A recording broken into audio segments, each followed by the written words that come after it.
Selamat bertemu kembali dengan saya Dr. Jeffrey Handoko Putra. Pada kesempatan ini kita akan membahas topik yang cukup menarik mengenai filosofi dasar dari audit. Bagaimana prinsip-prinsipnya dan bagaimana kode etik untuk menjadi seorang auditor. Oke, mari kita memulai. Yang namanya proses audit itu diturunkan dari proses peningkatan kualitas. Ada dua jenis pendekatan kualitas yang disebut dengan pendekatan berdasarkan prinsip dan pendekatan berdasarkan aturan. Yang satu disebut dengan principle-based approach, yang satu disebut dengan rule-based approach. Principle-based approach ini waktunya cukup panjang dalam proses peningkatan. Peningkatannya secara terus-menerus dibandingkan dengan yang rule-based. Kita akan lihat apa perbedaannya principle dengan rule-based. Tapi kalau dalam waktu yang sangat singkat, rules-based lebih cepat dibandingkan dengan principle. Pertama kita lihat dulu perbedaannya. Karakteristik dari peningkatan dari sisi sistem kualitas, yang namanya principle itu sifatnya integrated dan sistematik. Yang namanya integrated berarti membutuhkan waktu cukup panjang dan cukup lama. Sistematik berarti berurut, masing-masing tingkat. Kalau sedangkan yang rule-based itu bersifat berdiri sendiri, atau hanya dibutuhkan pada waktu tertentu, ad hoc. Fokusnya untuk meningkatkan, sedangkan rule-based, fokusnya itu adalah compliant, mengikuti suatu kepatuhan terhadap regulasi atau peraturan.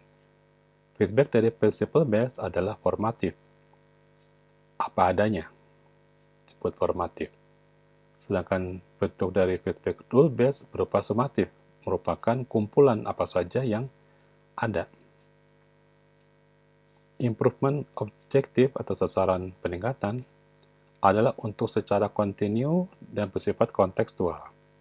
Kontekstual berarti tidak sesuai dengan standar, tapi sesuai dengan perilaku dan budaya dari perusahaan yang sedang kita nilai. Sedangkan rule-based itu sifatnya adalah berdasarkan statik dan standar. Tidak ada sesuatu standar yang diberikan. Susahnya kalau standarnya terlalu tinggi, itu akan menyebabkan rule-based menjadi berat. Tapi lemahnya dari kontekstual, itu tentunya pertumbuhan dari perusahaan itu bisa lebih lambat dibandingkan dengan perusahaan kompetitornya. Acuannya adalah suatu kerangka kerja untuk principle base, dan terkadang tidak terdeskripsi. Sedangkan yang namanya rule base itu berupa standar-standar, standar internasional, standar baku yang sudah terdeskripsi. Seorang asesornya adalah orang-orang yang merupakan rekanan yang sangat ahli. Sedangkan bagian rules-based tentunya orang yang bisa membaca standar, yaitu beberapa pakar yang jago di bidang teknis membaca standar. Suasana dari iklim penilaian itu saling menghargai dan percaya pada principle based. Sedangkan pada rules-based kadang-kadang menakutkan dan penuh kecurigaan tentunya karena mereka adalah orang-orang yang menilai berdasarkan standar. Kadang-kadang juga kita tidak kenal. Sedangkan kalau pada principle based itu orang-orang yang kita kenal. Motivasi dari penilaiannya adalah intrinsik, jadi untuk pengakuan ke dalam. Sedangkan untuk rule based pengakuannya keluar. Dua-duanya kita perlukan. Pengakuan ke dalam atau pengakuan yang keluar untuk kepada pemegang saham mungkin kita bisa sebut sebagai pengakuan keluar. Metodologinya untuk principle based adalah assessment, penilaian, dan evaluasi. Sedangkan untuk rules based adalah metodenya inspeksi. Kalau kita tanya yang mana kira-kira audit informasi, yang mana audit finansial. Kita harus tahu bahwa prinsip dari audit informasi adalah yang principle based. Tujuannya meningkatkan kualitas dari suatu perusahaan, bukan untuk membawa standar saja. Tapi kita memang menggunakan standar, tapi standar tersebut digunakan untuk memperbaiki, bukan digunakan sebagai standar baku untuk proses penilaian. Jika nanti di COVID 5 ada namanya proses assess model, kita bisa menentukan standar apa yang digunakan untuk meningkatkan suatu perusahaan. Sedangkan kalau di bagian finansial ya tidak bisa ditawar, apalagi kalau berhubungan dengan fraud tidak bisa kita tawar. Jadi ada temuan keuangan yang salah tentunya bisa keluarannya berupa penalti atau hukuman. Sedangkan kita sebagai audit formasi, kalau ada temuan yang salah tentunya kita melihat sistemnya apa yang salah untuk diperbaiki. Masalah pelanggaran tindakan itu bukan bagian dari audit sistem informasi. Kalau ditanya mengapa perusahaan perlu melakukan audit sistem informasi secara internal, padahal kan tidak wajib. Pertama, mungkin alasannya karena sekedar mematuhi peraturan yang mengharuskan perusahaan memiliki fungsi atau ada audit internal. Misalkan kalau membuat PT atau perusahaan terbatas itu harus ada audit internal sebagai persyaratan. Yang kedua alasannya karena menilai efektivitas pengendalian yang diterapkan. Kita sudah bahas yang namanya controllable dan observable. Setiap hal-hal yang dikontrol dapat kita ukur memiliki sifat observable pada bagian audit. Kemudian memastikan kepatuhan terhadap kebijakan, proses, dan prosedur internal. Kemudian memeriksa yang namanya kesesuaian terhadap standar, conformity, dengan standar pada tata kelola, kerangka kerja, kontrol TI, dan standar TI lainnya. Kemudian tujuannya ingin mencegah atau mendeteksi adanya kecurangan, fraud, atau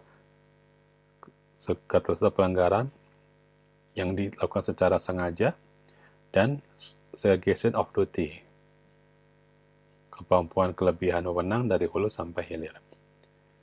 Berikutnya alasannya ingin menganalisis kerentanan, vulnerabilitas terhadap suatu gangguan hacker atau virus, dan ingin menganalisis bagaimana pengaturan konfigurasi yang sesuai untuk proses pemantauan yang berkelanjutan. Di konfigurasi apa yang paling tepat, jangan sampai terlalu ketat sehingga tidak dapat digunakan, layanannya menjadi kurang cepat atau kurang baik, jangan juga terlalu longgar. Kemudian identifikasi kelemahan dan kekurangan sebagai bagian dari manajemen risiko pada saat awal maupun pada saat sedang berjalan. Berikutnya, ingin mengukur kinerja terhadap tolak ukur kualitas atau quality benchmarking atau terhadap kesesuaian dengan tingkat layanan. Misalkan, service level agreement-nya dalam suatu proses layanan itu kita ukur harus selesai dengan waktu 30 detik untuk proses login misalkan. Kita coba tes, benar tidak untuk setelah kita masukkan password, toleransi 30 detik tersebut terpenuhi. Itu misalkan contoh kecil. Kemudian melakukan verifikasi dan memvalidasi rekayasa sistem atau praktik manajemen proyek TI. Ini berhubungan dengan proyek manajemen. Bagaimana kita memverifikasi apakah sudah sesuai dengan keinginan dari awal dan perencanaan, dan memvalidasi bagaimana hasilnya setelah diterapkan dalam suatu bentuk yang lebih real. Tugas seorang auditor berdasarkan dari sertifikasi auditor informasi atau CISA. Di sini CISA tidak membedakan antara tugas eksternal maupun internal. Tugasnya adalah sama. Yang pertama, mengembangkan dan menerapkan cakupan dan tujuan audit berbasis resiko, supaya bisa memastikan bahwa yang namanya kontrol TI tersebut benar-benar jalan. Yang kedua, merencanakan audit sistem informasi, kapan waktunya, siapa komitenya atau panitianya, kemudian orang-orangnya siapa saja. Kemudian memperoleh bukti atau temuan yang cukup relevan dan andal untuk mencapai tujuan audit ini. Misalkan kalau kita ingin mengaudit apakah suatu sistem sudah berhasil sesuai dengan SLA-nya tadi, kita tentukan parameternya lalu kita audit. Apakah benar-benar sesuai, apa alat instrumentasinya, kemudian temuan apa yang harus kita kumpulkan. Kita analisis bukti tersebut, kemudian untuk melihat apakah sistem tersebut sudah sesuai atau belum, nanti kita sesuaikan, kita simpulkan. Kemudian menelaah pekerjaan yang dilakukan untuk memberikan keyakinan yang memadai bahwa tujuan audit telah tercapai.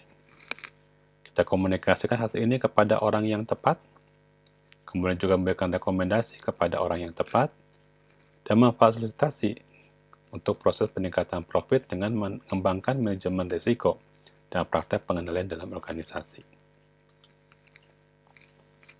Manfaatnya apa bagi perusahaan? Manfaat yang pertama adalah perusahaan bisa mengevaluasi sebetulnya kinerja perusahaan itu di mana dalam menangani risiko dan menerapkan kontrol teknologi informasi.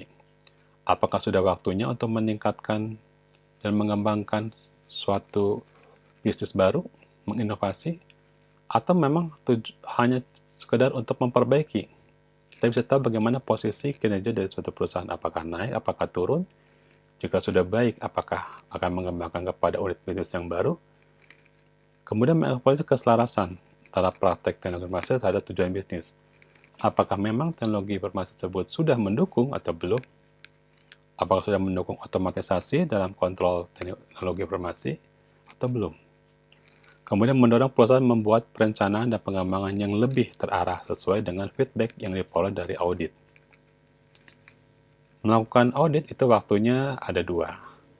Ada yang melakukannya bersama-sama dengan audit keuangan, General Financial Audit. Ada juga yang memang terpisah. Di sini saya berikan contoh jika melakukan bersama-sama dengan audit finansial. Berarti digabung pekerjaannya.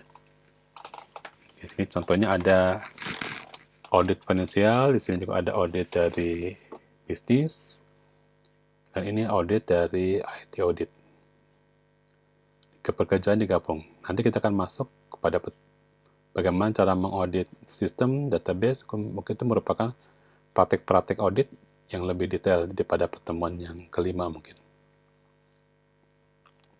Apa area yang diaudit?